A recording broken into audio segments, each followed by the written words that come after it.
I was so excited to return to school after a long 3-month break. Walking down the hallway, I opened the classroom door with a massive smile, ready to greet everyone. But before we get into the chaos, let me introduce myself properly. I am Taya, and if you need to know anything about anyone in this building, I'm your girl. People call me the stalking lord and the absolute ruler of information around here. Seriously, just give me a full name and a bit of your allowance money, and I can dig up all the hidden secrets of your crush in no time. I'm the kind of person who notices every little detail, which makes me excellent at finding out things people want to keep hidden. Anyway, the moment I stepped inside that classroom, the room fell dead silent. Everyone turned to look at me with total admiration. For a second, I thought I heard an angelic sound and wondered if my summer glow-up had somehow turned me into Jenna Ortega. Some of the boys were leaning forward so much they were almost slipping off their chair. My excitement quickly faded when I turned around and saw a beautiful new girl standing right behind me. Immediately, the boys crowded around her, asking if she was new and offering a tour. I rolled my eyes so hard at her. They completely forgot they had girlfriends who were only with them because of my investigative talent. Those ungrateful idiots only impressed their girls due to me.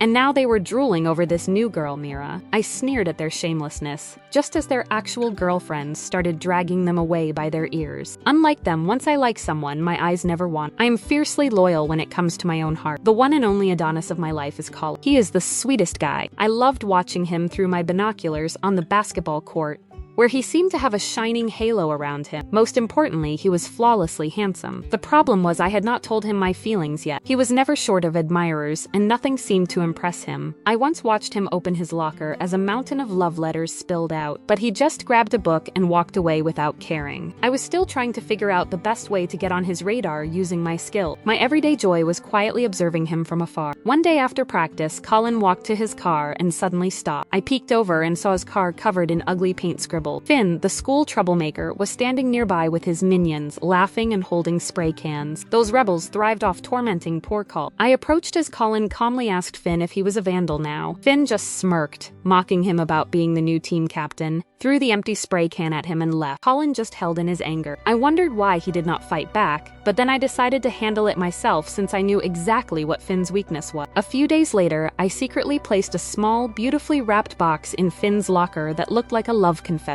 I hid nearby and watched his minions crowd around, teasing him. Finn smugly opened the lid, but his face turned pale. He screamed, throwing the box into the air. A bunch of live cockroaches escaped and ran rampant across the hallway. It was pure chaos. Those tough rebels were screaming like babies and running around. I laughed quietly at what a bunch of wimps they were. As they scrambled away, Finn noticed the note I attached that said to leave Colin alone. He started fuming, shouting that he would find whoever did that. From the crowd, I watched Colin walk away. I looked at him with dreamy eyes, thinking that if he only knew what I did for him, he would be so impressed. But no, my cockroach prank did absolutely nothing. Finn took zero notice of my warning and continued to bother Colin. Later that day, I was watching the basketball court when a loose ball bounced toward Finn. Instead of handing it back to Colin, Finn caught it, smirked, and intentionally hurled it at a row of neatly lined up water bottles on the bench, knocking them all down like bowling pins before walking away laughing. I could feel my blood boiling. I just could not let him get away with this anymore.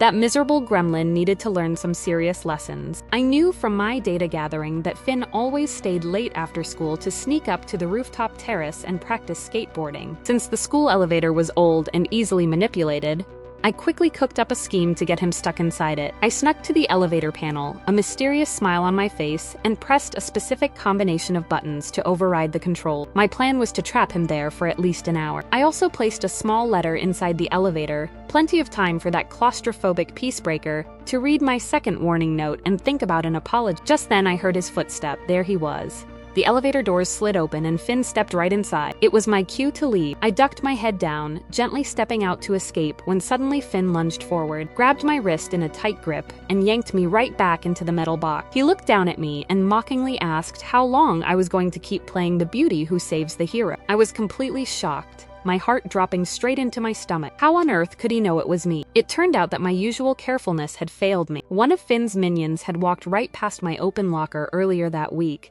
and spotted a bunch of pictures of Colin decorated with big heart stickers. To make matters worse, they had even snooped through my backpack while I was away and found a handwritten list of Finn's absolute weaknesses. Finn held up the crumpled paper from my bag, reading my notes with a puzzled look. He mocked the fact that just one cute puppy could make him scream like a little girl. Before I could snap back, the elevator suddenly ground to a halt. I had not meant to trap myself in here with this punk. Finn pressed the buttons in a panic, but nothing worked. Taking a deep breath to calm down, he turned to me and asked if I did this too. He told me I had gone too far but offered a deal. If I became his servant for a month, he would let me off. I let out a sarcastic laugh, telling him there was no way. I told him that if he stayed away from Colin, I would stay away from him. Finn just shook his head, saying I did not know Colin's true face, and doubted I would still like him if I knew the truth. Then, he reminded me that the principal was desperate to catch the cockroach culprit. He grinned, telling me it was my choice to pay the price to the principal or to him. Panic hit me. He had. But what did Finn know about Colin that I did not? Trying to hide my fear, I snapped that I would do it for just 1 month, but warned him not to think being my boss would be easy. Finn smirked, saying he already had his first order ready. And that is how I ended up having to sing and dance non-stop to entertain him until we were rescued. While moving around, I secretly glared at him, thinking he would pay for this. In the following days, the bossy guy kept sending me on dumb errands and rebuking me for everything. One afternoon, he made me carry heavy spray paint cans while he drew graffiti on the school wall. Smelling the sharp paint fumes, I had to admit he was a gifted painter. It was just a shame about his lousy personality. The second someone spotted us, he immediately skated away, leaving me running after him with all the gear. He did not study either, so I had to do all his homework and run around campus just to buy him snacks. Then came the worst trick. Finn asked me to put a cake on Watterson's death. I foolishly thought he was doing something nice, but he had actually injected food coloring into it to prank her. He even took a video of me placing it there to blackmail me, smirking as he told me I now had to stay after school and film every single skateboarding session, or else he would tell her. That guy had seriously gone too far. I could not believe he was forcing me to work overtime. I stood on the rooftop terrace at dusk, holding up my phone to film him in a thoroughly foul mood. Because I had been so busy playing Finn's puppet, I had not even found a single second to look after my beloved Colin anymore. I sat down on a ledge to rest, watching Finn skate. I had tried asking him several times why he hated Colin so much, but every single time I brought up his name, he got incredibly touchy. But there was one more thing that really intrigued me about him. As Finn was gliding across the floor, he suddenly ground to a halt, a sharp wince crossing his face. There was definitely something wrong with his leg. I walked over and handed him a cold water bottle, asking if his left leg was hurting him. Finn snapped that it was perfectly fine, telling me to stop acting like we were close. His rude attitude set me off, so I angrily scolded him, asking why he had to be so ridiculously sensitive, and adding that it was no wonder nobody liked him. Finn fired back, saying that being liked by someone like me would be an absolute nightmare. He then proudly stated that the only girl on his level in this entire school was Mira, because she was sweet and gentle, adding that she had only been here for 5 minutes and had already established an art club. I let out a quiet scoff at that. He could not just compare a sweet little mermaid type to a wild Princess Merida like me. We were basically just entirely different. Finn then looked at me and said he heard I was the one who knew everything at school, so he ordered me to find out more about her for him, adding that it might just be my very last mission. I sarcastically asked if he wanted the info just to put her in trouble too. Finn laughed, telling me that this just proved a know-it-all like me actually knew nothing about him, just like I did not understand my precious Colin at all. He then handed me a beautiful handmade card, telling me to give it to Mira in a private place so she would not feel awkward. I looked down and realized he had actually drawn the card himself. This artistic side of the rebellious Finn really surprised me. But then I started thinking that if Finn was too busy falling in love, he would finally stop torturing me. Following his instructions, I went to school early the next morning to track down his muse. The second I saw Mira walking ahead, I immediately chased after. She turned a corner into a dark, secluded section of the school building, and my eyes went wide when I saw who she was with. Was she actually talking to Colin? They looked incredibly sneaky. I quickly slithered closer to eavesdrop on their conversation. Colin let out a sigh and told her he did not get why she wanted to hide this from everyone. Mira explained that since she had just transferred here, she really did not want his massive harem of fangirls bothering her. She told him that in front of other people, they just needed to pretend to be complete strangers. Colin agreed to her terms, telling her he would pick her up after school. Mira smiled warmly, called him Honey Bun, and told him she would see him then before they both walked away in separate directions. My mind went completely blank. Were they actually dating? This was absolutely terrible news.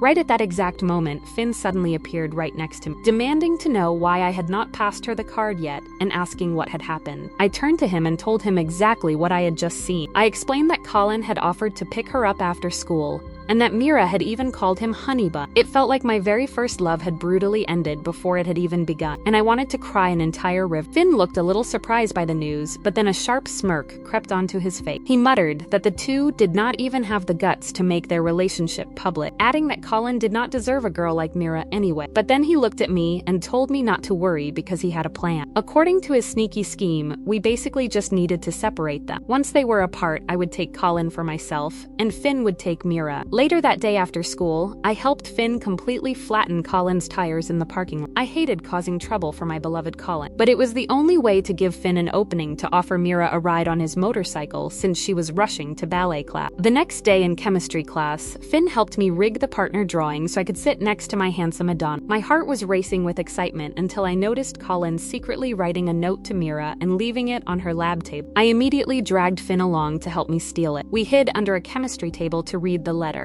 which said they had to pick Tommy up and asked what she wanted for dinner. I covered my mouth in pure shock, tears stinging my eyes. Was their relationship progressing this fast? He had already introduced her to his family. We followed them to a preschool to sabotage their meetup. The moment we saw them with a little boy, Finn panicked and asked if that was their secret son. I corrected him, explaining it was just Colin's 5-year-old brother Tommy. Finn grumbled that he hated seeing them so happy and suggested we take the kid. So we basically kidnapped him off the street while they were distracted and brought him to a mall. It is not as bad as you think. We just took him for a treat. At the ice cream parlor, Finn whispered to me that the kid did not look worried at all. Tommy, focused on his treat, calmly said he was happy we saved him from those two boring people. I asked Tommy if he knew Mira was having dinner with them tonight, and he casually revealed that she stayed at their house every day. Finn and I gasped, asking what he meant. Tommy demanded another chocolate ice cream before he would talk, so I bought him one immediately. Finally, he revealed that she stayed with them because she was actually their cousin. Finn and I yelled in pure disbelief. I asked why she called Colin Honeybun then,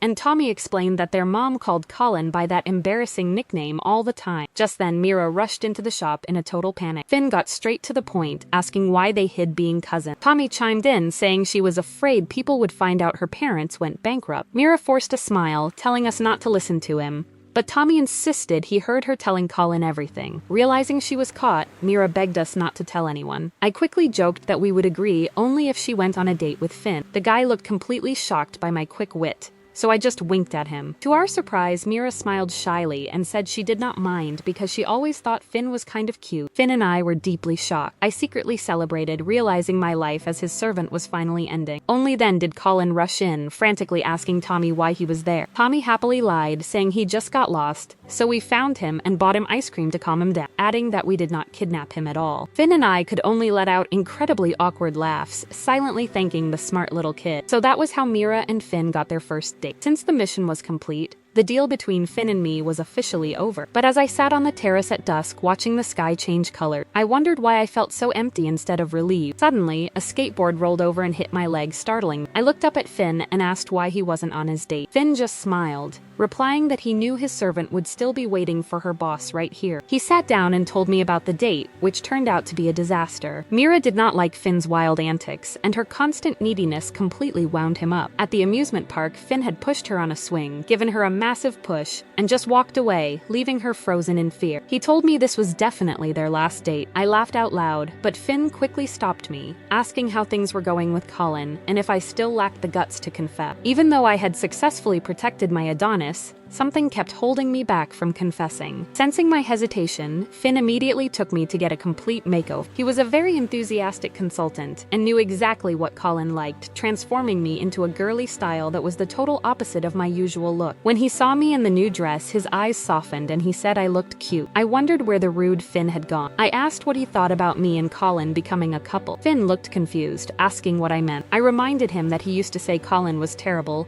Yet now, he was helping us get together. Finn's face turned a bit sad as he looked away, replying that Colin wasn't that bad, and that he was only doing this for me because I liked him. I kept telling myself that I liked Colin, but my feelings had suddenly become so vague. I could not help but wonder what had gotten into my head. The next day at school, Colin seemed impressed by my new look, and even asked me on a date. I tried to sound excited, but honestly, I was worried about surviving the evening in this tight dress and these painful high heels. During our date, Colin was just as sweet and caring as I had always imagined. He gently tucked my hair behind my ear, yet weirdly, I felt absolutely nothing. I blamed my lack of focus on the struggle of walking in my heels, but I knew it was more than that. Suddenly, he smiled and asked me to be his prom date. A month ago, I would have said yes in a heartbeat, but now I just stood there in silence. Colin sighed, telling me he liked this look, but thought my previous style suited me better. He noted that I seemed much more carefree and comfortable whenever I was around Finn. That hit me hard. I realized then that Finn had been on my mind this whole time. Curious, I asked Colin why Finn hated him so much. I finally learned the truth.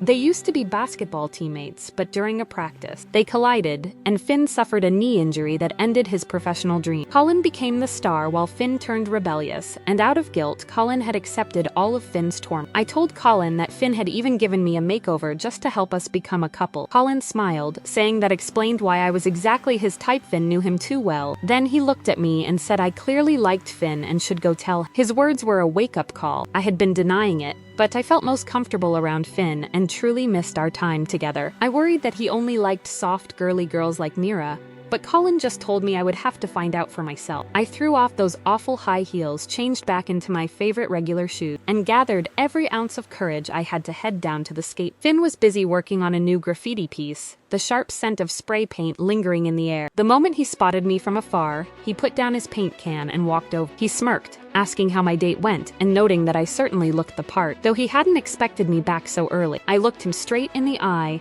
and told him that I knew everything now, the whole secret between him and Colin, and how he had lost his chance at becoming a professional basketball player. I firmly added that if my bestie hated Colin, then I hated him too. Finn's smirk faded, and he quietly confessed that he didn't actually hate Colin. He just hated how useless he felt. I couldn't stand hearing him put himself down like that. I stepped closer and told him never to talk about himself that way. I reminded him of how incredibly talented he was, being the very first guy I had ever met who could skate, paint, and look genuinely good-looking all at the same time. I told him he needed to be way more confident. Finn looked deeply touched, his voice softening as he admitted that no one had ever noticed those kinds of qualities in him before. But then his face fell again, and he muttered that it didn't really matter anyway, since I liked Colin. I quickly corrected him, explaining that while I did like Colin before, we both realized on our date that we were actually a terrible match. An intense, awkward silence fell between us for a few seconds. Then, out of nowhere, we both blurted out at the exact same time, then smiling at each other as we tangled over who should go first, until Finn gave in and told me he was listening. I took a deep breath,